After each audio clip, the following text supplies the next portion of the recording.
The power of thought is something we don't realize that has potency. It's the basis of our awareness, called with emotions, of course.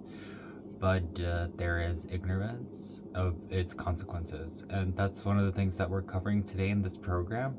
We know nothing of the hidden effects of the near thinking and the bodily exhaustion.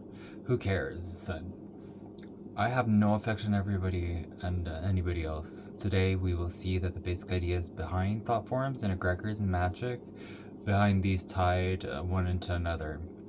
Our thought forms are eventually calling us to be sweet, and to that I say, though I might turn into a magician or an adept, you can use this egregor to turn what into magic, and I'm exploring that as well. I asked few teachers of real entities, and power thoughts are real entities with tenacity, coherence, and they are resistant to disillusion. Yeah, to this illusion that is similar to like this resistance to breaking apart foreign parts are important in outlining the unconscious power we have, either for good or for bad.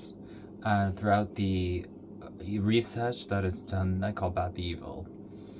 But generally speaking of the bad, that bad, this bad is quietened.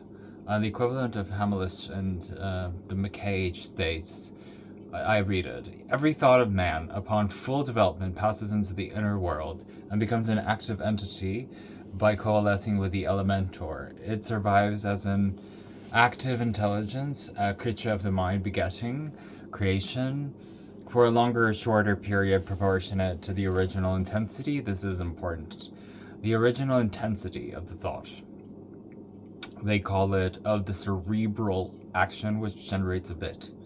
Furthermore, manually or continually, I like this phrase, you picture yourself continually peopling the atmosphere. In other words, an aura of autumn and hot springs in our fancies, desires, our desires, impulses, our impulses, and our passions. A current which reacts upon any nervous individual that comes into contact with it. In other words, people who are sensitive to consider themselves empaths can feel exactly what a negative thought form feels like, or a compassionate thought form feels like. It can actually affect the negative thinking habit. And to restate our past and our positive ideas, our benevolence, our negative thoughts is like an act of will. It's creating destructive entities, sometimes referred to as demons, and read tense and or ancient prophecies. The astral realms and the thought forms are complex.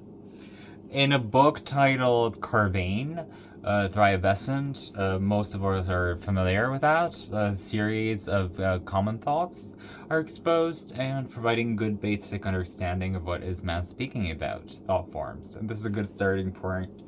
And we haven't studied all of it. We've done some research on it. And in the next title, I will discuss this in the first slide of the ambitionist.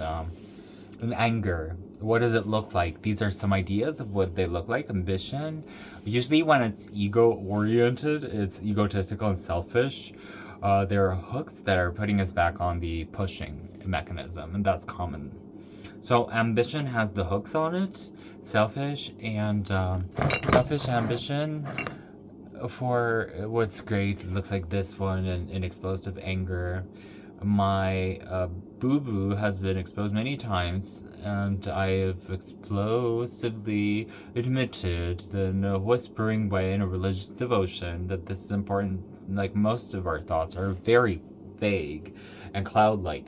And the universe, speaking about the ambitious feeling, is firmer, well-developed as a thought form of the upper rush of devotion. And if I'm devoted to, let's say, a religious figure, and I live my life spiking and using the example of Jesus Christ, for example, or the Buddha, or any figure similarly, I live my life through this devotion, and this is what the thought form would look like. And if I develop myself further, I can exist within my aura with this thought form that rubs itself into my face. And I hear that all the time, soulful, and the last steps upon the journey. until we become of real service to humanity. We want to renounce the self, reach the state, the beautiful thought forms. And when we have this upper rush of devotion, this one refers to a response from the higher realm, from the higher spiritual realm, the higher divine realm. And this last light is the result of light and love. And again, vague, cloud like thought forms that are walking around in a general loving feeling, not well formed, but there, similar, and has its effect, but it's not definite. It can be easily disrupted. The other is radiating inflection. And if I have this affection, I have this thought form that develops in the Weinebon. And it develops as a meditation, transcending out in the radiation, peace, and protection. But as others. And that's what the wings refer to. We're sending them out, flying them outwardly. And if we meditate, say for peace, for health, for of others, and not for ourselves. And this can be the thought form that's developed that flies outward to pattern. And another nature of this is not just embedded as a thought form. Eventually, we will see this development into an egregore. And any of this is, and all of this, thought forms that as a result of clairvoyant investigation, these drawings and many more are in there. And I've only explained a few, but there are many more, and it's worth looking at this book with a deeper explanation, a broader explanation of it, that helps us understand what the soul is and soulfulness. And it's a premier book, like studying a tile and downloading a PDF and a How Do You Think 8D, and then thought forms are created in a generation. And after that, the upper and lower manas, or monastic matter, is a mana, a blend of desire and will, sending vibrations that carry a thought's quality. And what does that mean? It means calmness, maybe? Anger? We can influence not only outfits, but also definite thought forms that can embody special images. And depending on the strength of the weakness of the will and the desire that creates it, there's a definite thought that's clear, strong, mentally, emotional, and accommodation of both. A relatively strong desire combined with will.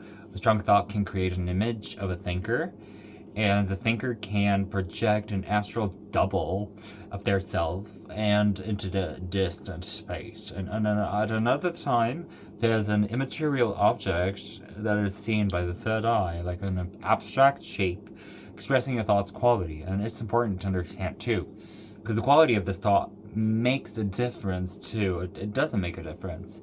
There can even be an evil thought, an unethical thought.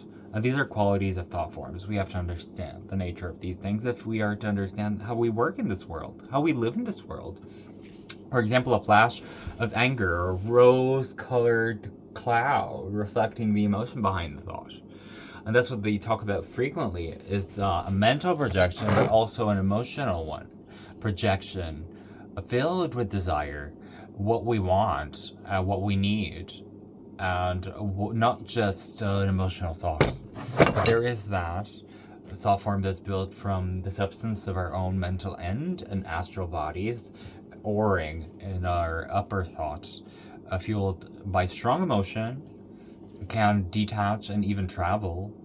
And sometimes we can see this even in our own lives, particularly when we're on the verge of waking up in the morning. We sometimes experience astral travel, someone visiting us, someone who we love, someone who's just passed away, and they had a thought, strong thought at the moment of death to visit someone, like a child or a phantom of the opera, a projection of thought, again, like in Hamilton. That stream of platforms now this minute is Spotify, number one. And we're creating these thought forms. Some are vague, some are love, some are snow, and other panical hydrangeas. And we are students of botany. And perhaps that's why we need a medical shoes aphorism, and we're collecting that aura, subbing, and atmosphering against this. So it's always with us. And I have a feeling from other people that the feeling is the makeup of the aura and the results of my thought references and the quality of this. And I'm reacting to this nervousness that comes into action and springs into action, I'd even say, like our thoughts that can affect plants and can affect our pets. In simple terms, those are who are very attuned to the audiences, the vibrations of we, radiating the astral plane like light attracts life, and we exist there like the elementals do. And it's a similar kind of this is for you. An elemental is defined as nature's spirit or being, inhabiting the astral plane, the realm of emotional energy and consciousness, often associated with the spirit world. And if we understand the concept of this involution of spiritual matter, there's spirit that's bringing us back to source. We are placing an elemental on the downward spiral into matter, and then it brings us an evolutionary spectrum, like a raw, unconscious, no real awareness, kind of individualized condition that rings a bell.